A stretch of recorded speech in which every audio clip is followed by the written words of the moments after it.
Hello there. So now that the Premier League season's over, I thought I'd take a look and review my predictions that I made for the Premier League season. Now, I'm scared. I feel like I've got some of these horribly, horribly wrong. But on the other hand, I think I've got a good few. Right, so with all being said, let's start off with Leicester.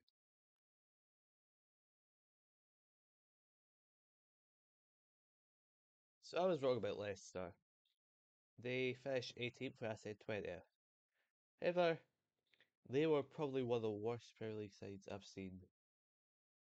You know, I remember when they turned up to Newcastle. Now, Newcastle we always do have a bit of a dodgy defence sometimes. You know, always will back us to concede. You know, it could be quite decent. But I just knew we were going to absolutely battle them, and we did. Leicester had no goal threat this season. They come into the season when aging Jamie Vardy, who funnily enough was their top goal scorer in 9 goals. But again, there was no goal threat coming into the season. They had a poor defence with players like Wout Faes. So I knew they were going to go down. I also expected them they were going to get a points deduction, which I figured would have hampered their chances. And they did not get this points deduction. Well, if they were finished 19th, if they did, which just goes to show the state of Southampton.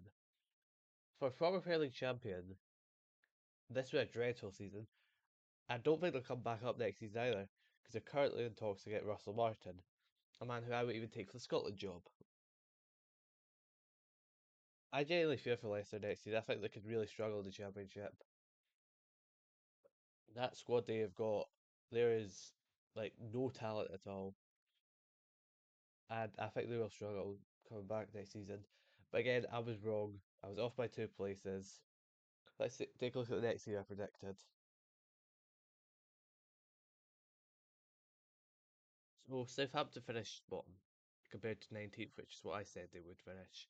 Where to begin with the absolute embarrassment which was Southampton this season? Let's talk about the fact that they're charging £100 million for a player that was in the second worst Premier League side of all season. Or the fact that they celebrated beating Derby's record, which isn't something to celebrate. Southampton were always a club which were actually half decent at my time. They had some good players like Adam Lallana, Virgil van Dijk, and Sadio Mane. So to see this sorry state of a Southampton team, it's embarrassing. This season it actually killed my interest in Russell Martin becoming the Scotland manager. I actually thought Russell Martin could be a decent manager. He did a decent job at MK Dons. He did a good enough job at Swansea. He wasn't backed enough. Sure, the Southampton were a bit dodgy last season in the Championship. I mean, they got bet 5-0 off Sunderland. But still, I thought Russell Martin was a good manager, and I thought he could at least make his sides competitive. And they were competitive a bit. Then they got smashed 5-1 by a poor Tottenham side. Don't worry, we'll get to them. I think Southampton will bounce back, though. They went and hired Will Stills manager, and I'm interested to see what he'll do with the side. But they've got a long way to come back. That was embarrassing of Southampton this season, and they done much worse than I thought they would do. Brentford next, and I was quite off with this one. Now there's some method to my madness. Brentford were quite inconsistent at the end of last season, so I thought they definitely would struggle. And I also figured that one of Johan Risa or Brian Abel would have been sold. Now they kept both of them. I didn't see Christian Norgard stepping up the way he did this season, and that definitely took me by surprise. Overall, Brentford had a really good season, and I was massively off with this one. So Fulham finished 11th, and I said 17th. That was again a really poor one. So we'll keep this quick because I'm much like with Brentford. I'm quite embarrassed with that.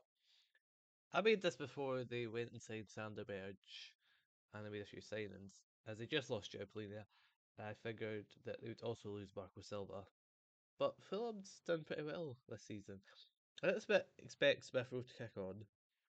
I thought he'd be injured for most of the season, but he's been a good player for Fulham this season. I'm really surprised I've put Phillips 17th. I don't know why looking back. Because Fulham were always a comfortable mid-table side. So to have them drop off so significantly, to me, I don't know why I done that. Again, I'm quite embarrassed by that one. So Before my hands upset, I was well off with Fulham, and I apologise to Fulham fans, all three of you. Oh, Ipswich. I thought you would stay up. Part of me thought they'd stay up because I've seen teams like Huddersfield who everyone thought had no chance stay up, and I know a lot of people tipped Ipswich to go down. Was quite disappointed by Sammy Spodeks. I know he was injured to be fair, but I thought he did a bit more for Ipswich. But the thing with Ipswich is they actually have some decent players. Liam Delap, obviously he's going to go at the end of the season, but he was brilliant for them. And he was on loan, but Julio and Cecil did a good job on him. You got other players like Omari Hutchinson, who hopefully they keep, and Big George Hurst, who I think is going to have a really good season next season in the Championship. I think Ipswich are going to come back the strongest out of all the relegated clubs. I think they might even win the Championship. They just need to make one or two more additions and keep most of their squad. I think, honestly, Ipswich were the best out of the three promoted clubs. I think the league table doesn't reflect fully that. I think it did help they also had Jurich goals for the first half of the season. Why they spent 15 million signing our already relegated Burnley keeper, a Burnley keeper who was awful last season, I don't know. But to me, I think Ipswich, they were a bit unlucky, I suppose, in a certain way. They're always going to find it hard to compete, but I thought they didn't completely embarrass themselves. Whereas like Southampton and Leicester are, former established Premier League sides. I mean, Leicester literally won the Premier League. Ipswich haven't been in the Premier League for a while. They've done a back-to-back promotion as well. It's always going to struggle, but I don't think they really did embarrass themselves per se. Like, there's not a moment where I think they were quite embarrassing. I think Ipswich, honestly, again, I keep using the word unlucky. They've got some really good players there. So if they can keep a hold of that core, I could see them easily winning the championship. Now, in saying that, they're probably now go to a Luton because I've said that, but that's not the point. Again, again, I'm a bit full of praise at Ipswich. They weren't embarrassing. I think they should. Honestly, in another world, they would have stayed up. But, that's just the problem with the Championship and the Prem now is there's that gap, and Ipswich are always going to struggle to break that. Again, because they weren't really an established Championship side, they done the back-to-back promotion. So, I was so close to this one, which hurts. I thought Wolves had an alright season. They were sort of doing what I expect them to do. Apart from, maybe the big jump in form after Peter Pereira came in. I thought they would be in a bit more of a relegation battle. Then again, the newly promoted sides were just awful this season. Mateus could definitely did help, but I think he'll be gone next season. And to be honest, I don't actually rate him that much. I think it's just his attitude I don't really like. So I really hope Newcastle don't sign him. And we go for someone like Jonathan David instead. But I think Peter Pereira will stick around for a bit and Wolves. I've seen some people tip them go down next season. I don't know. It depends on what Sunderland, Burnley, and Leeds how they strengthen. I think Wolves again in the next show. Again, I do think Vita Pereira is a decent manager. I know Everton fans that want him a few seasons back, where they got Frank Lampard instead. Which, in hindsight, is Lampard a better manager than Pereira? Probably not, even though he's done a good job at Coventry. But as for Wolves, yeah, I think they'll regress slightly next season, but they'll probably do more of the same. So probably about 16th, 17th. And yeah, I mean, Wolves are. It's weird, it's funny about Wolves, because they used to be this a bit more ambitious club, they'd be finishing seventh, sort of similar to where Forest are now, for if they've got the old Wolves manager.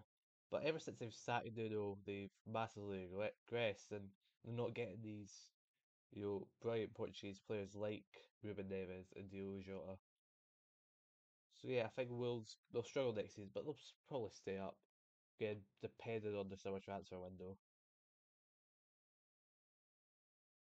One so close, off by one position. I think the worst thing I said about Everton was that Sean Dyche should keep his job.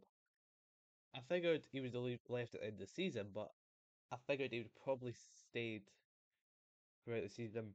so Everton would get a new manager for their new stadium. Obviously, that didn't happen. They sacked Sean Dyche, and they got David Moyes, which is a bit weird to see. You know, he was manager so long ago at Everton, but he's done a good job with them.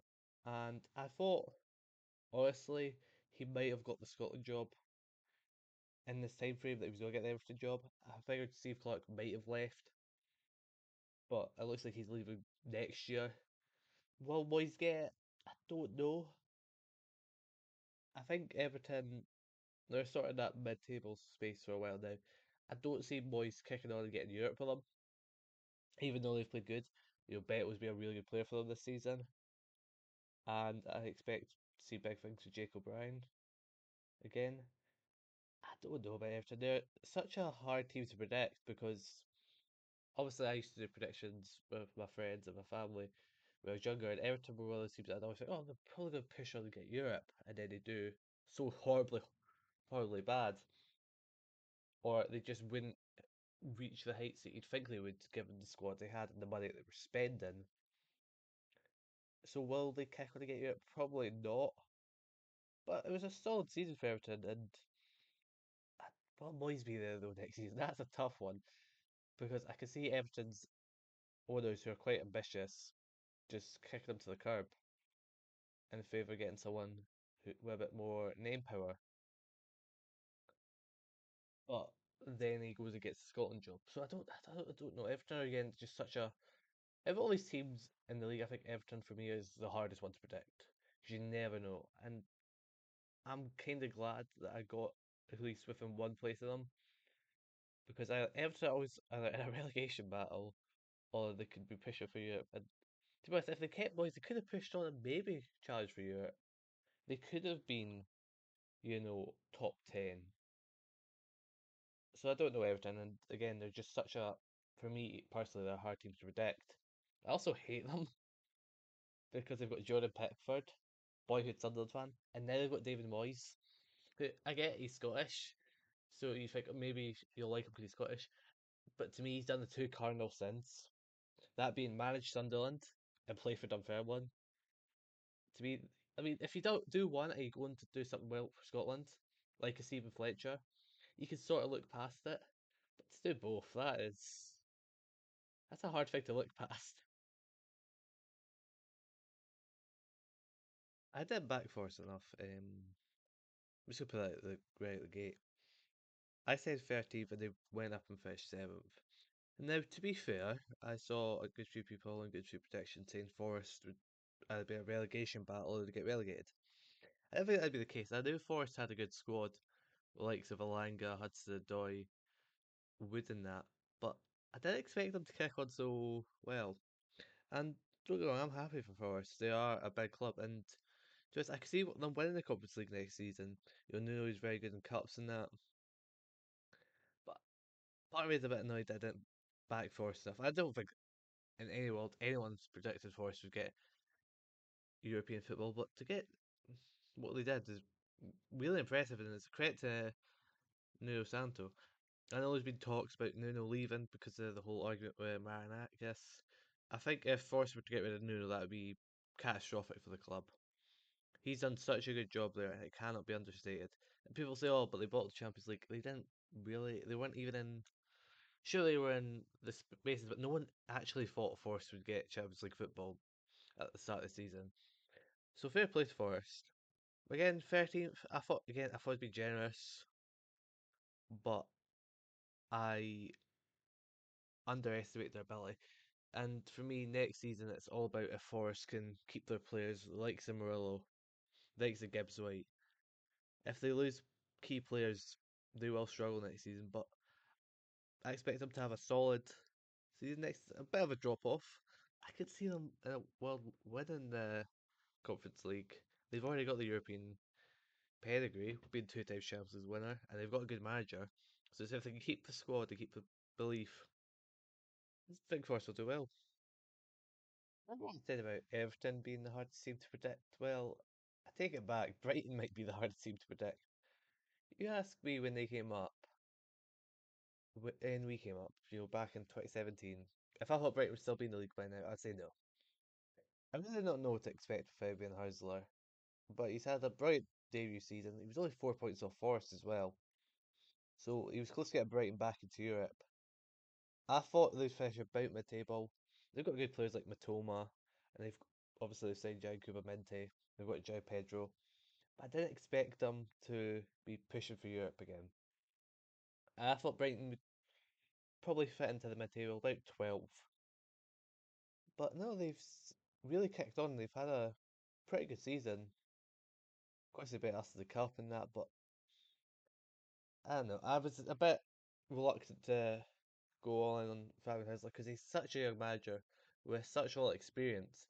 I just didn't know because he could easily crumbled under that pressure of being in one of the biggest leagues in the world with such a young age, with such a lack of experience. But no, he's done amazingly, and I would be surprised to see him get poached by some team, maybe named the next season.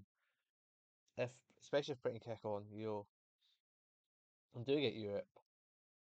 Brighton are always going to be one of these teams which they're around 12th to 8th. I put them on the lower end, which I'll throw my hand up and say that was the right choice. But you know,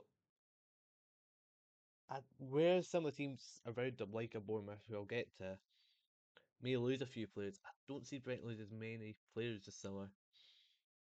So I think Brighton generally has a good chance getting into Europe next season. That's just me personally. Overall, I'll admit I was well off Brighton, and I didn't think they'd do as well as they went and done.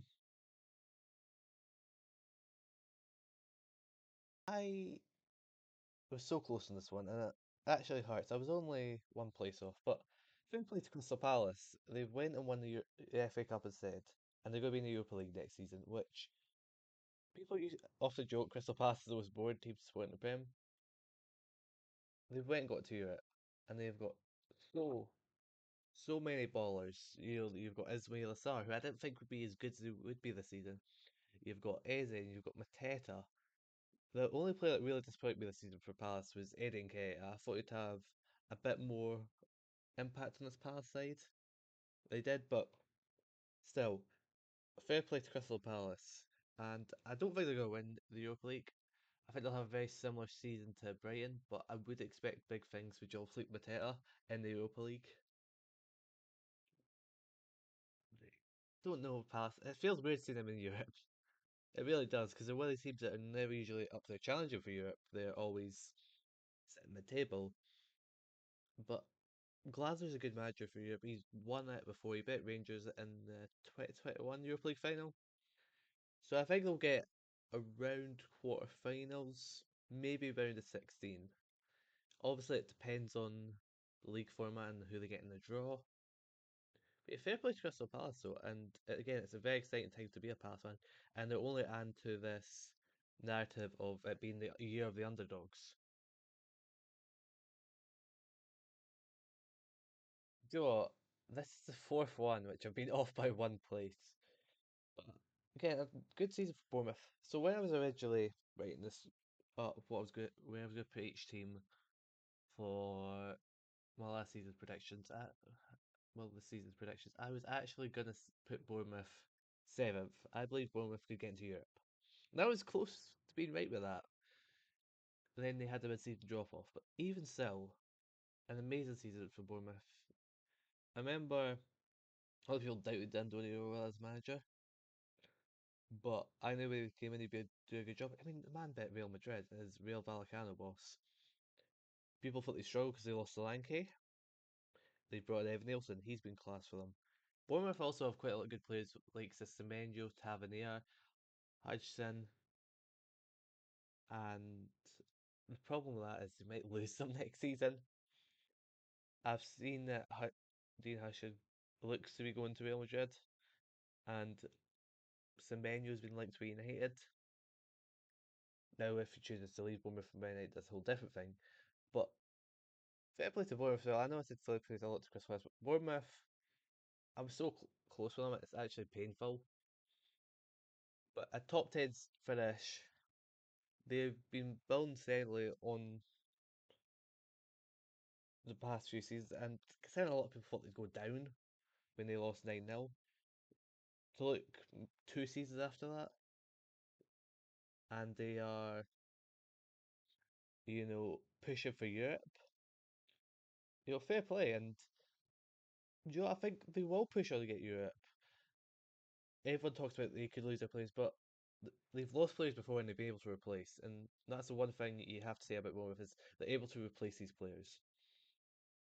So I believe Bournemouth will probably get Europe next season. It depends on a few other things. I'm not going to make my official predictions yet, but they just need to make some good signings, and I believe they could push on and get Europe because I rate Andoni quite highly as a manager. If he was to leave, then it would be a different story. But I think Andoni is a top manager. And he probably could get a job at somewhere like a Spurs. I was surprised that Leverkusen did actually look up and they went and got Eric Ten Hag. I thought Andoni Iraola would have suited the Leverkusen style of play, but again, this would be a really good season for Bournemouth this year. I'm sorry, Enzo. I really am. I thought Enzo would be terrible at Chelsea, as he is a failed Parma manager and he nearly bottled the championship with Leicester. But just because he was on the coaching team with Pep, and he's Pep's friend, people thought he would do a good job. And I thought that they were talking out their mind. Chelsea have been very inconsistent though this season, and I'll say that they probably should have finished above City because Chelsea were just generally so inconsistent. They lost to Ipswich as well, I'm pretty sure. I'm gonna wait for the Conference League final before I make the video on ranking every team's season. I don't think if Chelsea wins, it's going to affect what I've got for them. As if they lose a competition which they really should win. I don't really have much to say on Chelsea because I was massively wrong, and I, I can see why I put them ninth, but again, they've been inconsistent. So maybe if some other teams had showed up, they would have finished ninth. But they were really, really inconsistent, and it shows at points. They probably will win the Conference League they won.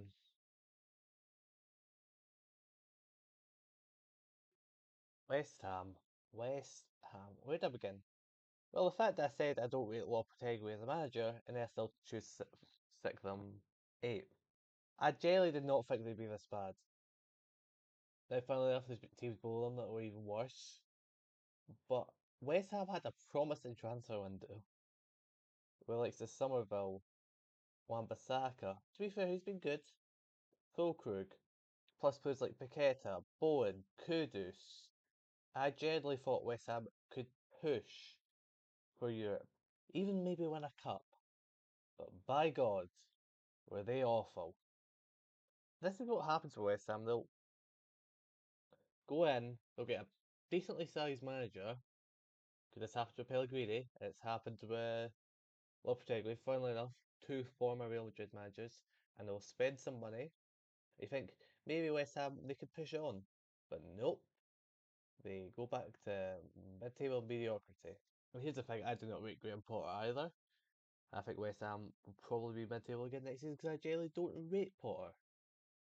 I think I could see him get no. I don't think I could genuinely see him 100% getting sacked next season.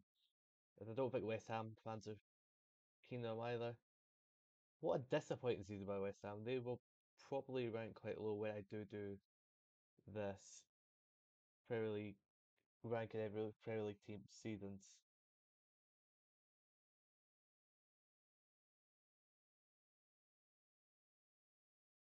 Villa next, and it's been a good season for Villa. They were quite unlucky not to get Champions League, and like I don't like Villa, but I admit they were pretty much robbed. That really should have been a goal. And if I was a Villa fan, I'd be rightly annoyed because Tottenham was Champions League despite Spurs in 17th. I think Villa, I can see them win the Europa League next season. If not win it, being at least in the final. They, they had a really good Champions League run, and they've got some really good players. shout out to Big John McGinn, and they've got a European master like Unai Emery. It'll be interesting to see though, because I know they've got PSR problems, which something Newcastle has also faced. So I'm kind of curious on who they're going to have to maybe sell. Maybe they're going to have to sell Morgan Rogers or an Ollie Watkins, so they don't get points deductions. Who knows? It's be quite an interesting season for Villa next year.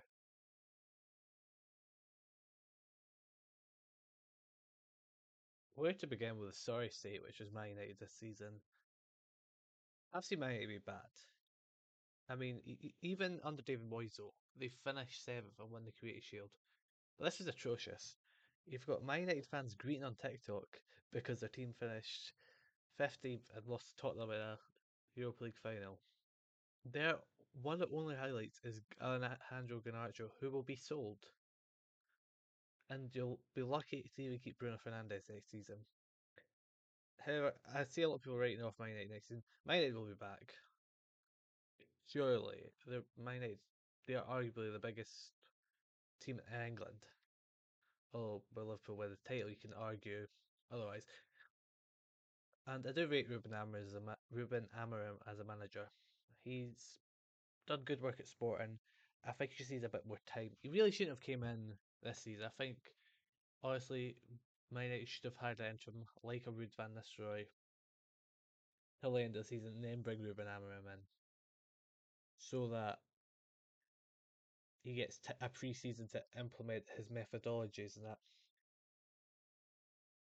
Ultimately, Man United have been shambles, not only on the pitch but off the pitch. The whole thing with Ineos cutting jobs, it's embarrassing. It is. Again, when Newcastle faced Man United, I used to be a wee bit nervous because it's Man United. They are one of the biggest clubs in England, and a lot of teams would feel that when you face Man United, you're a bit nervous. I don't feel nervous anymore. I feel pity. Honestly, it's embarrassing. And I'm like, I mean, they've got some good players, but they're not putting in the effort. Said this the other night when I was watching Europa League Final, which was an absolutely horrific watch. If Man United had a half decent striker, they would have won that game. I stand by that. I thought they were a better side, but they just have no attacking threat. Rasmus Højlund is terrible, and Joshua Zirkzee is even worse. So that has got to be the number one priority: is going in and get a striker. Maybe a Victor Gyökeres. Who knows? But the fact of the matter is, it's embarrassing. I really should stop inviting Sir Alex to games. That poor man is watching his creation be absolutely obliterated. I think they'll be back next season, surely. But honestly, obviously, besides Spurs, they are the biggest underachievers this year. I'll get to Spurs later, but Man United are. I'm going to try and keep it brief for Newcastle because I have so much I can say. But what a season!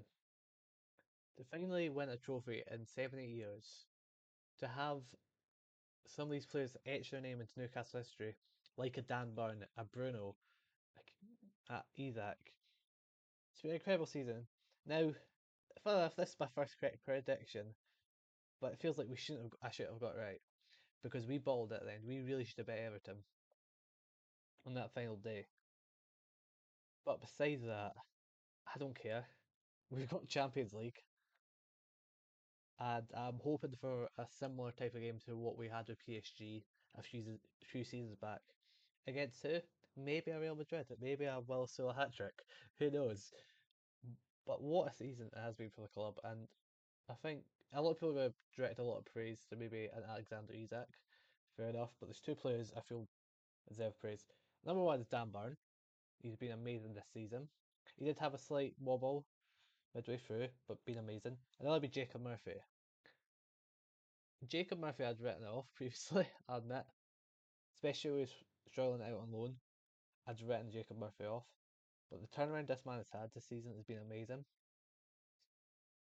It's sort of similar to Joe Linton, and I have grown to like Jacob Murphy even more as a player. Just due to you can tell it means so much for him to be on that pitch. He's truly done an amazing job this season on the pitch. As for next season, I'm looking forward to it. Hopefully, we'll still get some more game time, but we've got to make a good few transfers. Definitely a goalie. We've got to get a centre back and another right winger. We lost Almiron. Maybe a backup, probably a backup striker as well, and maybe a midfielder. Potentially a right back if Trippier goes, but definitely another midfielder in case one of Joe and Bruno or Tonali get injured, and we're supposed to be selling Willock and Longstaff anyway.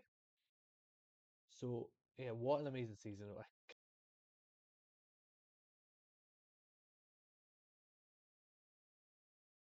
So I've just seen the length of that. I'm at the half an hour mark, so I'm going to talk about the top four in one combined segment. I feel like they'll link besides maybe Tottenham, who I'll start off with first and say that season's hard to rank because on the one hand you were a complete embarrassment in the league, finishing 17th. But on the other hand, you won the Europa League and got Champions League football. I did say they'd get Champions League football. I've just noticed this is the wrong way around. It's not acceptable making the league, and sorry for my impression, but that is not acceptable. I'm not going to do that impression again. That was really bad. But yeah, it's not acceptable for Tottenham for a big club. I don't hear, oh, they gave up the league so you can focus on Europa League. No, you still should put effort in the league. It's a bit of a I mean, to be fair, it's the most Spurs thing ever to finish 17th with a trophy, but it's a bit of a disgrace. You know, look at Villa, who's worked hard all season, and they get pipped to Champions League by a team that finished 17th. It's not right, and yeah, it's it's poor. It's the only thing I can say. And I think Ange will get kept on. I think Tottenham next year could be quite interesting to watch. Hopefully, Ange drops some more cold lines because that's one of the reasons actually what you watched the Europa League fail was. Now, to be fair, I like Ange, but I was watching to see if Tottenham won because of that Ange line, which was pretty funny. Add to the top three, I think Liverpool third, Arsenal second, and Man City first. Now, first of all, I got Arsenal second, right? To be fair, I nearly wouldn't win, but I got Liverpool and Man City wrong way round.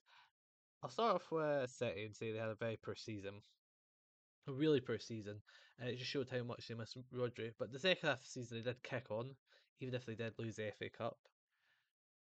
And the thing is, City will be back to the best second season. We just not act like that's not going to happen.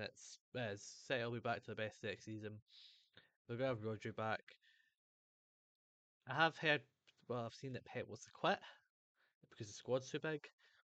I don't see Pep quitting, and I don't know when this court case is coming against him. So we'll have to wait and see on that one. As for Arsenal, they done an Arsenal thing, it's fresh second. They only did ball it to be fair, but Arsenal, I just don't see them win the title under Arteta. I'm sorry. Even if they do get a striker, the other teams are just so far ahead. I can see them maybe win a bit silverware next year, maybe win the FA Cup, not the Champions League. Can we just not even consider that? Because if Arsenal win the day Arsenal win the Champions League, football is truly gone. Look, nothing against Arsenal. I used to like Arsenal actually because they had some good players. I did do a career mode with them on FIFA before I just to get better before I did the Newcastle one. Arsenal the club I'd go so I could get better. Uh, and I don't like their fan base. I'll admit that because I think how they treated Arsene Wenger was horrid. I don't like Mikel Arteta because I think he's a whiny crybaby. And it's an embarrassment. It's a disgrace. And I've said they're not winning the league. Let's just call a spade, and they're not winning the Champions League next year, regardless who they sign. Hands off Alexander Isak. I think it will probably be Gyökeres. I don't know who United will get then. Maybe Etike, but he's got a bit of an attitude problem. So apparently, so who knows? As for Liverpool, I'm not going to be too harsh on this because I didn't notice a lot.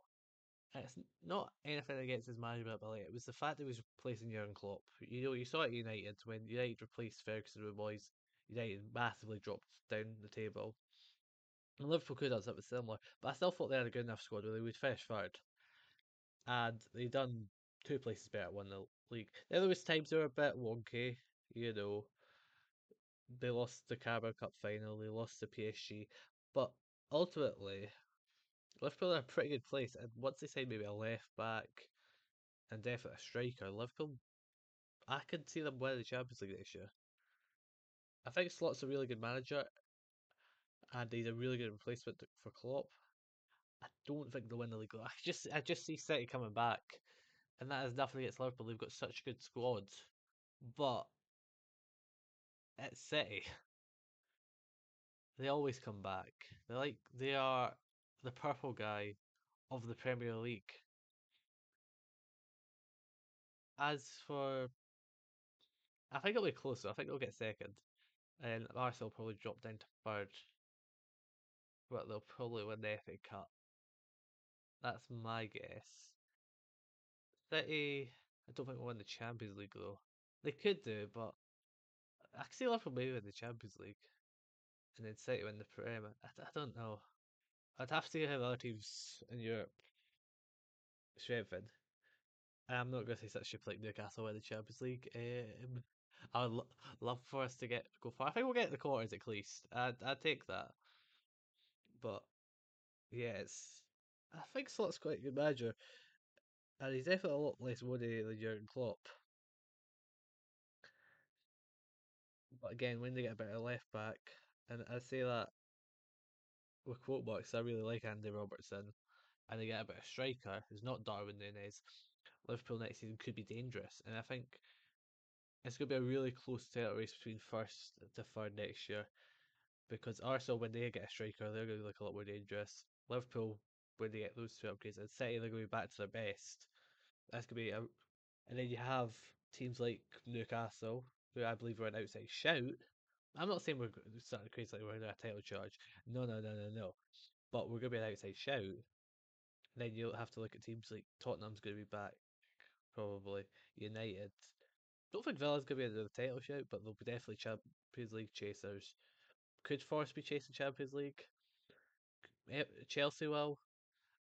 Bournemouth could be chasing Europe, to be honest. I don't know. I'll be making my predictions in August for what I think will be the Premier League season. Anyway, I hope you've enjoyed this video. I will look forward to seeing you soon because I'll be making some more videos grading every Premier League team season. And be doing some other videos, football related, non-football related. I'll be talking about the Scottish Premiership. That's something I've wanted to cover more on the channel is more Scottish football videos. However, I know people tend to like the English Premiership more, but I'm from Scotland and I know quite a lot about the Scottish Premiership. Despite also supporting Newcastle, I do support Rafe. So I'll be doing more of that. I've got a good list of videos I'll be hopefully churning out across the summer, and I've got a good few projects I'm looking forward to. So take care for now, have a good one, and I'll see you next time. Bye bye.